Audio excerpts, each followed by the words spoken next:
Well, for more on the mission and the international objectives in Mali, we turn to retired Army Colonel Thomas Dempsey. He's currently the chair of security studies at the Africa Center for Strategic Studies here in Washington. Welcome, Professor Dempsey. Thank you. It's good to be here.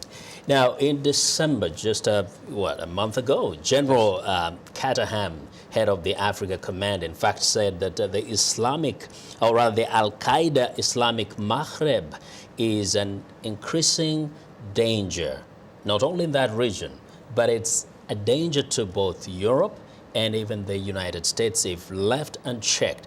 Now, share with us from your analysis, how did we get here? How did things get to this level?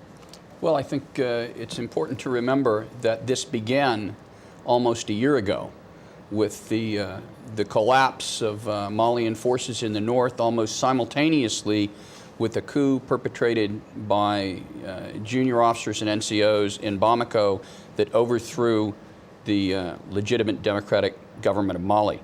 And I would have to say one of the reasons we're where we are today is because of a failure to address the issues of that coup, and I would like to see a lot more attention paid to restoring legitimate constitutional rule in the South. I think the events of 11 December, just a month ago, where the civilian transitional government that was supposed to transition and return to democracy was driven from power by soldiers with guns. But there has to be some stability for something. I think more than just stability. I think you need legitimate political leadership in Bamako. Exactly. Now, the French forces and the regional forces are going to be going against the Tuareg fighters. These guys are experts of the desert, and this is really a perfect war for them, a kind of a hit-and-run desert strategy here. From your perspective as a person, a retired colonel, Army colonel, what is the best strategy to help this mission succeed? Well, the first thing I'd say is I think the French deserve a great deal of credit for being willing to address a growing crisis in Mali that I'm sorry to say most of the rest of the international community hasn't paid a lot of attention to. That said, the situation in northern Mali is a very complicated one. There are a lot of groups up there, more than just the Tuaregs. Different political groups, different elements of conflict. And what you've seen in the past year is a complete devolution of security in the north. You've seen the failure of the Malian state, the collapse of public security, and so I think this is much more than simply an effort to counter a small group of Islamic extremists. Yeah. And I'd add that AQIM is only one of several groups operating in the north. Yes, indeed. And it looks like this fight is going to kind of unite them. Now, do you envision an intractable, protracted war in the fashion of the Afghanistan war against the Taliban?